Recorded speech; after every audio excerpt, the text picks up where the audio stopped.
दुनिया इस हफ्ते के रविवारीय विशेषांक में आपका फिर से स्वागत है। मेरा नाम है नील। जैसा कि आप जानते हैं, हम इस कार्यक्रम में अंतर्राष्ट्रीय घटनाक्रमों पर आपसे बातें करते हैं। दुनिया और दुनिया की सियासत कैसे बदल रही है, ऐसी खबरों से आपको रूबरू कराते हैं। आज भी एक ऐसी ही खबर पर बात करेंगे और आज के खास एपिसोड में बड़ी खबर के अलावा दूसरी खबरों पर भी बात करेंगे। लेकिन पहले बात बड़ी खबर की। आजकल देश दुनिया में यही हलचल है कि लैटिन अमेरिका अब बदल रहा है। इस क्षेत्र में गुलाबी लहर, पिंक वेव या पिंक टाइड का फैलाव फिर से देखने को मिल रहा है। दरअसल 2000 के दशक में लैटिन अमेरिका में उभरी वामपंथी सरकारों की लहर के लिए पिंक टाइड शब्द का यूज किया गया था। इसकी शुरुआत वेनेजुएला में ह्यूगो चावेज, बोलीविया में इवो मोरालेस और ब्राजील में लूला डिसिल्वा के रूप में वामपंथ सरकारों के आने के बाद हुई। इसके बाद इस क्षेत्र में दक्षिणपंथी सरकारों का मजबूत शासन स्थापित हुआ। लेकिन अब फिर से बीते 2-4 सालों से इन सरकारों की जगह अब फिर से समाजवादी और सामाजिक लोकतांत्रिक सरकारें ले रही हैं। इसी साल जून माह में वामपंथी गुस्तावो पेट्रो कोलंबिया की सत्ता में आए। फिर दिसंबर 2021 में चिली में गैब्रियल बोरिक के रूप में वामपंथी सरकार आई थी। होंडुरस में लेफ्टिस्ट पॉलिटिशियन शियोमारा कास्त्रो सत्ता में आई। जून 2021 में पेड्रो कैस्टिलो ने पेरू, 2020 में लुइस एर्स ने बोलीविया, अल्बर्टो फर्नांडीज ने अर्जेंटीना और एंड्रेस मैनुअल लोपेज अब्राडोर ने मेक्सिको के हालिया राष्ट्रपति चुनावों में जीत हासिल की। ये नाम बहुत ज्यादा महत्वपूर्ण नहीं है, याद रहे तो अच्छा है। ज्यादा महत्वपूर्ण क्या है? ये जो बदलाव दिख रहा है। लैटिन अमेरिका में सबसे बड़ा बदलाव बीते कुछ दिनों पहले ब्राजील में तब देखने को मिला जब लूला डिसिल्वा ने राष्ट्रपति चुनाव में अपने तानाशाही आचरण के लिए जाने जाने वाले जायर बोल्सोनारो पर जीत हासिल की। और इस जीत के साथ ही ब्राजील धुर दक्षिणपंथ से वामपंथ की तरफ मुड़ गया। कांटे के टक्कर के इस मुकाबले में बोल्सोनारो को 49.1% वोट मिले, जबकि लोकतांत्रिक नेता लूला डिसिल्वा को 50.9% वोट मिले। हालांकि दोनों ही नेताओं में हार जीत का फासला बेहद कम रहा, लेकिन लूला के रूप में ब्राजील में एक लंबे अरसे के बाद वामपंथ की वापसी कई मायनों में खास है। ऐसे में कई सवाल उठते हैं। सवाल कि बोल्सोनारो की हार और लूला की जीत के क्या मायने हैं? नए राष्ट्रपति के रूप में लूला के सामने क्या कुछ चुनौतियां होंगी?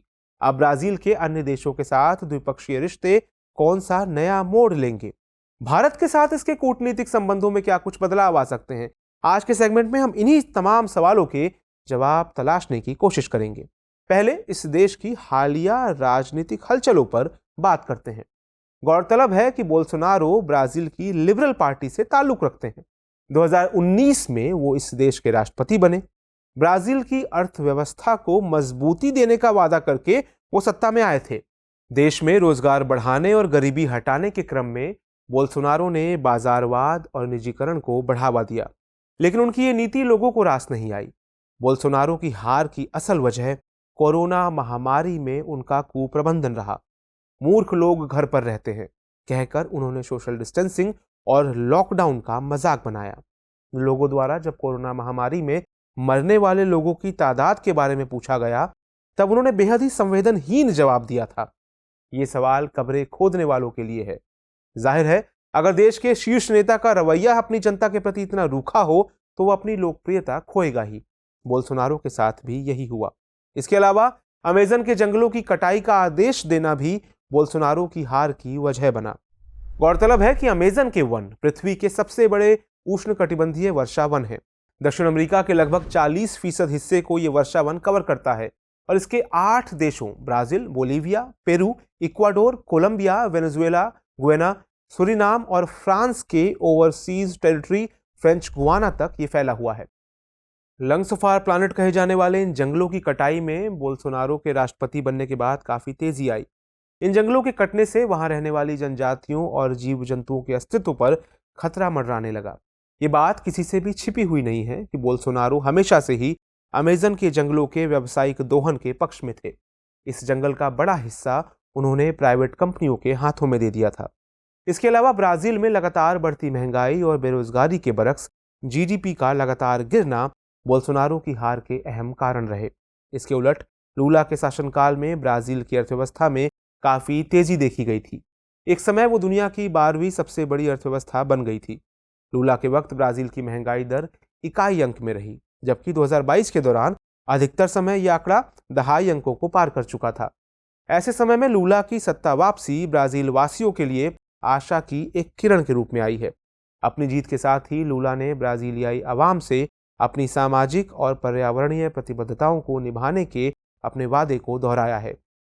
साथ ही उन्होंने देश को एक साथ लाने और सभी ब्राजीलियन लोगों के शासन करने का वादा किया है।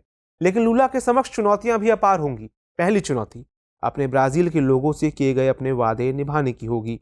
सबसे बड़ा काम जलवायु परिवर्तन से निपटने और अमेज़न के जंगलों को बचाने के लिए करना होगा। इसके अलावा बड़ी चुनौती देश की स्थिरता सुनिश्चित करने की होगी। यहाँ लोग न केवल राजनीतिक आधार पर बटे हुए हैं, बल्कि इनके बीच मूल्य, पहचान और राय के आधार पर भिन्नताएं हैं। हालांकि दक्षिणपंथी और वामपंथी के रूप में दो ध्रुवों में बटे ब्राजील के लिए लूला ने साफ शब्दों में कहा है, मेरे सामने केवल एक ब्राजील, एक लोग और एक राष्ट्र है। और उन्होंने इन सबको साथ लेकर काम करने की बात कही है। खास बात यह है कि लूला ने अपने पिछले कार्यकालों में ऐसा उदाहरण पेश किया था। गौरतलब है कि 2003 से 2006 तक और 2007 से 2010 तक उन्होंने 2 बार ब्राजील के राष्ट्रपति के रूप में अपनी सेवाएं दी हैं। उन्हें आर्थिक विकास के दौर में देश का नेतृत्व करने के लिए याद किया जाता है, जिसकी वजह से देश में जबरदस्त कम्युनिटी बूम देखा गया था।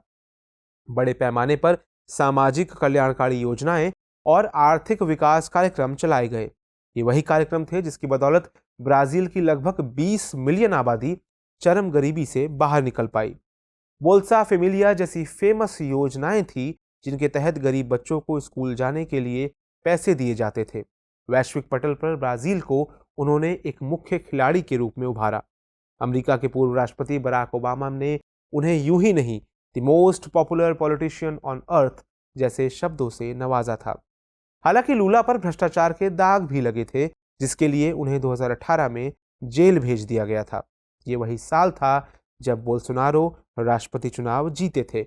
हालांकि बाद में लूला पर लगे आरोप बेबुनियाद निकले और पिछले साल ब्राजीलियाई शीर्ष अदालत ने उनकी सजा को खारिज कर दिया। यहां तक हमने ब्राजील की आंतरिक राजनीति पर बात की। अब हम देखेंगे ब्राजील के नए राष्ट्रपति के रूप में लूला के अन्य देशों के साथ कूटनीतिक संबंध कौन कौन सा नया मोड़ लेंगे। ये हम सब ने देखा था कि पूर्व अमेरिकी राष्ट्रपति डोनाल्ड ट्रंप के साथ बोल्सोनारो के गहरे संबंध रहे हैं, लेकिन जो बाइडेन के अमेरिका के राष्ट्रपति बनने के बाद दोनों देशों के रिश्ते में कटुता देखने को मिली। हालांकि लूला के साथ बाइडेन के संबंध कैसे रहते हैं ये भविष्य की बात होगी, लेकिन दोनों देशों के बीच के कूटनीतिक संबंधों का एक फैक्टर चीन भी है। अभी तक का इतिहास गवाह है कि अमेरिकी सरकार चाहे किसी के भी नेतृत्व में रही हो, दुनिया को इन्होंने अमेरिका बनाम चीन के नजरिए से ही देखा है। ऐसे में बहुत संभावना है कि लूला के नेतृत्व में ब्राजील का चीन के साथ रवैया ही ये निर्धारित करेगा कि अमेरिका के साथ इनके संबंध सुधरते हैं, बिगड़ते हैं अथवा तटस्थ रहते हैं। हालांकि एक बात यह भी है कि कई स्तरों पर मतभेद होने के बावजूद बोल्सोनारो और लूला के चीन के साथ आर्थिक जुड़ाव बेहतर रहे हैं। मतलब यह कि ब्राजील का चीन के साथ व्यापार सरप्लस में रहा है। 2021 के आंकड़ों की माने तो ब्राजील ने चीन से लगभग 53.46 बिलियन अमेरिकी डॉलर की वस्तुओं का आयात किया, जबकि 88 बिलियन डॉलर की वस्तुओं का निर्यात किया। इसके उलट भारत के साथ इसका व्यापारिक घाटा रहा। 2021 में ब्राजील ने भारत से जहां 7.23 बिलियन डॉलर की वस्तुओं का आयात किया, वहीं 4.8 बिलियन डॉलर वस्तुओं का निर्यात किया।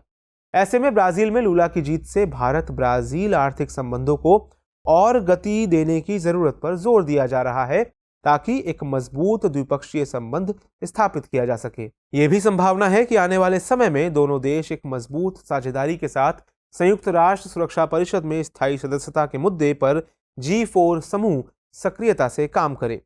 ब्राजील और भारत के साथ साथ जर्मनी और जापान भी G4 समूह में शामिल हैं। इसके अलावा भी दोनों देश अन्य कई बहुपक्षीय समूहों के सदस्य हैं, जैसे कि ब्रिक्स, इब्सा जिसमें इंडिया, ब्राजील और साउथ अफ्रीका शामिल है, इब्सा डायलॉग फोरम, बेसिक यानी ब्राजील, साउथ अफ्रीका, इंडिया और चीन, G20 और अंतर्राष्ट्रीय सौर गठबंधन इत्यादि। इसके अलावा भारतीय प्रधानमंत्री नरेंद्र मोदी के दक्षिणपंथी बोल्सोनारो के साथ विशेष गहरे संबंध भी रहे हैं। 2020 में गणतंत्र दिवस समारोह पर उन्हें मुख्य अतिथि के रूप में आमंत्रित किया गया था। लेकिन प्रधानमंत्री मोदी ने वामपंथी लूला की लीडरशिप में भी ब्राजील के साथ द्विपक्षीय संबंधों को और गहरा करने की बात कही है। इसके अलावा उन्होंने जलवायु परिवर्तन, आतंकवाद आदि से निपटने जैसे वैश्विक मुद्दों पर आपसी सहयोग के साथ काम करने की तत्परता दिखाई है। तो ब्राजील की इस कहानी में इतना ही। अब समय है इस कार्यक्रम के रविवारीय विशेषांक दुनिया मेरे आगे की, जिसमें हम बात करेंगे दूसरी अहम अंतर्राष्ट्रीय खबरों की।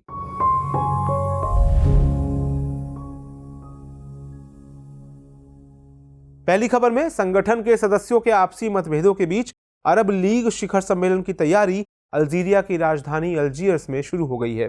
यह सम्मेलन कोरोना महामारी के बाद पहली बार आयोजित हो रहा है, लेकिन फिलिस्तीनी मुद्दे, ईरान और तुर्की की क्षेत्रीय भूमिकाओं और सीरिया के राष्ट्रपति बशर अल असद के पुनर्वास जैसे क्षेत्रीय मुद्दे को लेकर यह संगठन आपस में ही विभाजित हो गया है। इस विभाजन के चलते सऊदी अरब के क्राउन प्रिंस मोहम्मद बिन सलमान और संयुक्त अरब अमीरात के नेता मोहम्मद बिन जायद दोनों सम्मेलन में शिरकत नहीं कर रहे हैं, जबकि अल्जीरिया से अपने बिगड़े संबंधों को लेकर मोरक्को के राजा मोहम्मद VI ने भी सम्मेलन में भाग लेने से मना कर दिया है। अरब लीग का गठन 1945 में मिस्र की राजधानी काहिरा में हुआ। 6 सदस्यों के साथ शुरू हुए इस संगठन में वर्तमान में 22 सदस्य हैं। हालांकि नवंबर 2011 से सीरिया की भागीदारी को बर्खास्त कर दिया गया है। कॉकेशस क्षेत्र में चल रहे तनातनी को लेकर बीते हफ्ते आर्मेनिया के प्रधानमंत्री निकोल पशिन्यान रूस और अजरबैजान के बाद ईरान की राजधानी तेहरान पहुंचे। यहां दोनों नेताओं ने तुर्की और अजरबैजान द्वारा मांगी गई उस जांजेगुर कॉरिडोर की मांग को मानने से इनकार कर दिया, जिसमें अजरबैजान के नखचिवन क्षेत्र को अजरबैजान की मुख्य भूमि के साथ जोड़ने के लिए एक नया परिवहन लिंक मुहैया कराने की बात थी। ये कॉरिडोर आर्मेनिया से होकर जाता है, जिसे आर्मेनिया अपनी संप्रभुता के खिलाफ मानता है। आर्मेनिया और अजरबैजान दोनों नागोर्नो काराबाख इलाके को लेकर दशकों से लड़ रहे हैं। अगली खबर में यूक्रेन में ईरानी ड्रोन के इस्तेमाल होने की पुष्टि की आलोचना अभी थमी नहीं थी कि उधर सऊदी अरब ने अपनी खुफिया जानकारी के हवाले से ईरान पर सऊदी के खिलाफ युद्ध की तैयारी करने का आरोप लगाया है। वॉल स्ट्रीट जर्नल अखबार के मुताबिक सऊदी अरब ने इस खुफिया जानकारी को अमरीकी अधिकारियों के साथ साझा किया है, जिसकी पुष्टि कुछ अमरीकी अधिकारियों ने की भी है। अमरीकी प्रशासन ने इस मुद्दे को लेकर ईरान की काफी आलोचना की और सऊदी अरब को हर संभव मदद मुहैया कराने की बात कही। हालांकि ओपेक में तेल कटौती के मुद्दे को लेकर हालिया दिनों में अमेरिका और सऊदी के रिश्ते बेहद तल्ख हो गए हैं। उधर हिंद महासागर पर अपनी दावेदारी मजबूत करने के लिए भारत ने मोजाम्बिक व तंजानिया के साथ त्रिपक्षीय नौसैनिक अभ्यास का पहला संस्करण आयोजित किया। यहां भारतीय नौसेना का प्रतिनिधित्व गाइडेड मिसाइल फ्रिगेट INS तरकश और INS मार्कोस द्वारा किया गया। इस सैन्य अभ्यास का मकसद प्रशिक्षण और सूचना साझा करने, इंटरऑपरेबिलिटी को बढ़ाने और समुद्री सहयोग को मजबूत करने के माध्यम से सामान्य खतरों को दूर करना है। यह अभ्यास सागर पहल के तहत हिंद महासागर में मौजूद पड़ोसियों के साथ सहयोग बढ़ाने और समुद्री सुरक्षा के भारतीय प्रयास का हिस्सा था। तो आज के सेगमेंट में बस इतना ही। अब नोट कर लेते हैं आज के मुद्दे पर आधारित सवाल है, ब्राजील में लूला डी सिल्वा की राष्ट्रपति के रूप में वापसी ने लैटिन अमेरिका को एक बार फिर गुलाबी ज्वार की तरफ मोड़ दिया है। कथन की समीक्षा करते हुए भारत ब्राजील संबंधों में होने वाले बदलावों के बिंदुओं को रेखांकित कीजिए। दुनिया इस हफ्ते का रविवार विशेषांक आपको कैसा लगा? आपके क्या फीडबैक हैं? कमेंट सेक्शन में हमें जरूर बताइए। हमें आपके फीडबैक का इंतजार रहता है। नमस्कार।